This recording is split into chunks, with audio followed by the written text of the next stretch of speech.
Good morning.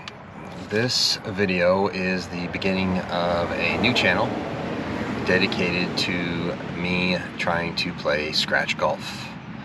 So I'll give you a little backstory. My golf journey began at about 13 years old. Just something to do with my friends. I lived across the street from a country club that we weren't members to, so my friends and I would sneak onto the course and play as many holes as possible before we got caught and kicked off. Golf was also something that my dad did casually, so I would go and play an executive course near our house with him, just for something to do with my dad. So I was playing other sports at the time, so never really focused on golf. It was just something to do for fun. So as I got older, I came back to golf on a few occasions, but never seriously. In my 20s, a girlfriend had given me a couple lessons for a present, so I had done that. But it just I was still doing other things and working and going to school, so it just wasn't a focus of mine.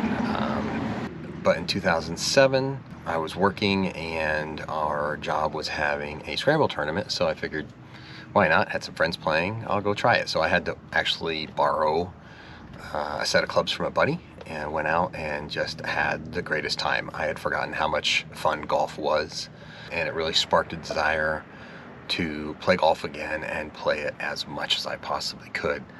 I'm a competitive person, admittedly competitive person, very competitive, and being that person, I decided if I was going to get into golf that I wanted to try to see how good I could get. I had a friend who was seeing a coach at the time and said I should check this person out. So that actually led to about a 10-year golfer-coach relationship. Throughout that 10 years, I got down to about a 7 handicap and then felt that I started to plateau. So as a little test to myself, I spent one summer every day either playing or practicing and truly dedicated to getting better, and actually felt like I was regressing. So that was my light bulb moment that it was time to move on. So it's been a couple of months looking for a new coach and somebody with new concepts and ideas, and settled on someone and decided to get to work. So anyone who has gone through a swing change knows that this does not happen overnight. It is a real struggle. The first few months, you're hitting some of the worst golf shots that you'll ever hit in your life. Shanking balls, hooking balls, thinning balls, it's a struggle. I went to this new coach for about 14 months. The first few months were horrible, as I said, and then the concepts started to slowly kind of take hold and click for me, so I started to play some better golf. Near the end of that 14 months, I actually had several rounds in the 70s and even shot an even par round at Rustic Canyon, which is a golf course close by. So this got my handicap down to a 5.0, which is the lowest it's ever been. But the pandemic started about this time and caused some financial issues, so ended that relationship with that coach. But I still wanted to try and get better, so I figured I would try to do it on my own. So if you've looked around the internet, you know that there are plenty of different golf concepts and swings out there. So I tried a few different ones, and that caused a lot of ups and downs. When you're trying different concepts, it's like the people say when you read golf magazines and every time a magazine comes out you try a new concept, your golf swing just goes to shit, basically. You can't really try every new little trick and tip in the book, because every golf coach is different. Everyone teaches a little differently and actually has an idea or a different philosophy. So it's hard to bounce around like that. So I kind of settled on kind of a swing philosophy, and I actually did find an online coach, free online coach. So we'll see how that goes.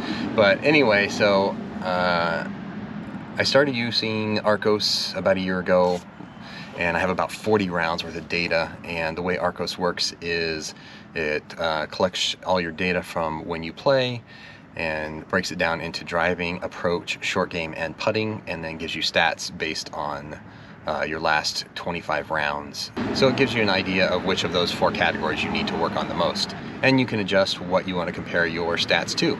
You want to be against 25 handicap or scratch player, or you can even put it against a PGA Tour player, but I don't know why you'd want to do that. You would probably just be depressed and cry every time you played golf when you compared yourself to a PGA Tour player. But Anyway, so with that, Arccos is telling me that right now I am about a 10.0 handicap, and the two things I need to work on the most are approach and short game. My approaches are decent, but typically short. So was it 30 to 40%, I think, and I'll put these on the screen, are hitting the green, and about 50% I think are coming up short and then scattered around long, left, or right. The worst part of my game, in my opinion, but is actually the second worst according to Arccos, is short game. And if you've watched videos on Michael Wagaman Golf, you will know that my short game is crappy at best. It's not good. It's so up and down. I'll have days where I will maybe get half a dozen good chips or pitches, and then the other 4, 5, 6 are just awful chunks or thins, you know, like an average golfer. So I feel like that is what I need to work on the most. Arccos tells me it's approaches, so we'll work on them both. So with the Arccos information in hand, I decided that it's time to get to work again. I want to see if I can get down to scratch, or how close I can get to scratch. So the idea of this channel is a way for me to document and share with everyone the ups and downs and trials and tribulations, and hopefully positives of trying to get to scratch. And even the little victories are going to be something. I mean, if that handicap comes down a point or two, that's pretty huge. So I know I've been 5 before, and it was basically based on 2 or 3 good rounds, but I know it's possible. It's possible to at least get down to 5, and I think I can get lower. I just have to put in some time, whether it's sneaking out before work for 30 minutes to chip and putt, or getting in a 2-hour range session. That's just what I'm gonna have to do when I can. So the goal is to be focused and specific.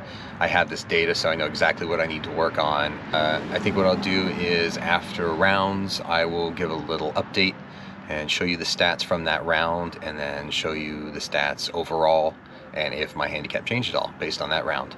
I'm hoping that this channel will be of interest to other crazy obsessed golfers and other golfers that are hoping or working to get to scratch. The goal is to post weekly. I'll do my best to do that. As I found out with the Michael Wagaman Golf channel, it can be difficult depending on work schedule, but I will do my best to get it out weekly. There also might be little extra videos if I have a great range session, or if I have a great round of golf and I want to share that with you guys. I'll throw that up there as well. Okay, let's get this started. Comment below with your lowest handicap or your current handicap goal. If you want to post a picture of you again in the comments, do that so you can share with everyone. This channel is about supporting each other, so criticisms and negativity are not welcome. If you decide that that's what you want to post, then your post will be deleted and you'll be blocked. Let's keep this a positive influence and really help each other out. I'm going to start by posting this on Michael Wagaman Golf, as well as the new channel Road to Scratch. I will put a link in the description below of Michael Wagaman Golf to get you to Road to Scratch. The link at the end of this video on Michael Wagaman Golf will be to the Road to Scratch channel. So hit that thumbs up if you like this video and this concept, and get over to that new channel and subscribe, and hit that bell to follow along. So this is my Road to Scratch. Here we go.